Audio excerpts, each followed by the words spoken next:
Hello guys, welcome sa ating programang Easy to Understand Basic Bible Doctrines. Ang topic natin today ay ang Holy Spirit o ang banal na espiritu. Ang tanong una, sino po ang Holy Spirit? Apat na basic information po ang dapat nating malaman tungkol sa Holy Spirit. Number 1, siya ang ating helper. John chapter 15 verse 26 at 27. Number 2, siya ang ikatlong persona sa the Holy Trinity. At iyan po ay mababasa natin sa 2 Corinthians chapter 3 verse 17. Siya po ay male in gender dahil sa personal pronoun na he, him at himself na ginamit sa Bible para siya ay i-describe.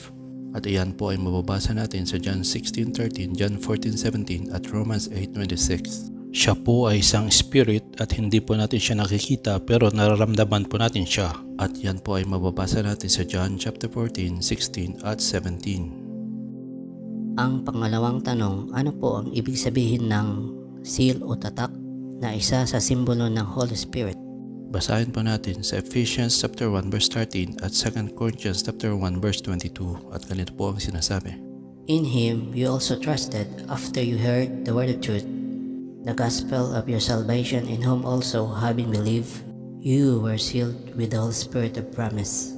At sa 2 Corinthians chapter 1 verse 22, ganito po ang sinasabi. Who also sealed us and given us the Spirit in our hearts as a guarantee. Ang pangatlong tanong, ano pong ibig sabihin ng the Holy Spirit as a guarantee?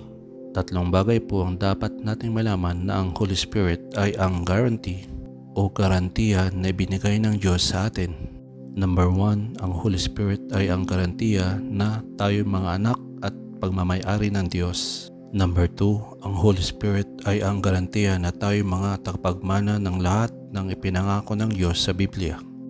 At number 3, ang Holy Spirit ay ang garantiya na tayo'y makakapasok at titira sa tahanan ng Diyos forever. Ang panghuling tanong, ano po ang isa sa pinakamahalagang ministry ng Holy Spirit?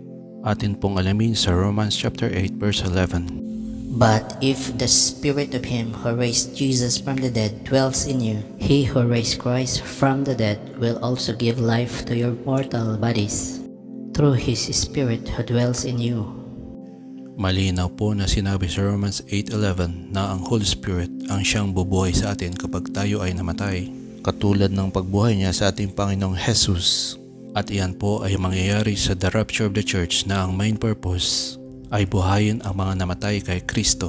At iyan po ay mababasa natin sa 1 Thessalonians chapter 4 verse 16. For the Lord Jesus Himself will descend from heaven with a shout, with the voice of an archangel, and with the trumpet of God, and the dead in Christ will rise first. At sa ating conclusion, kaibigan, napaka-importante po ang Holy Spirit sa atin kasi siya ang itatatak o seal ng God bilang guarantee o garantiya na tayo mga anak at pagmamay-ari ng Diyos. At para po ang Holy Spirit o ang banal na espiritu ay manahan o mamuhay sa atin, ay kailangang tanggapin mo si Jesus bilang Diyos at tagapagligtas ng iyong buhay.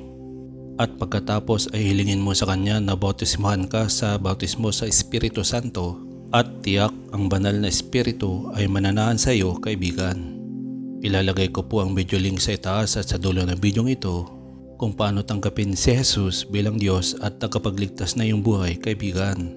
Kasi ayon sa 1 Corinthians chapter 6 verse 19 at 20. Or do you not know that your body is the temple of the Holy Spirit who is in you, whom you have from God, and you are not your own, for you were bought at a price.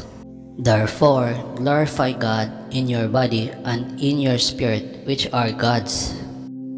At iyan po ang mga dahilan kung bakit mahalaga ang Holy Spirit o ang banal na espiritu sa ating buhay, kaibigan.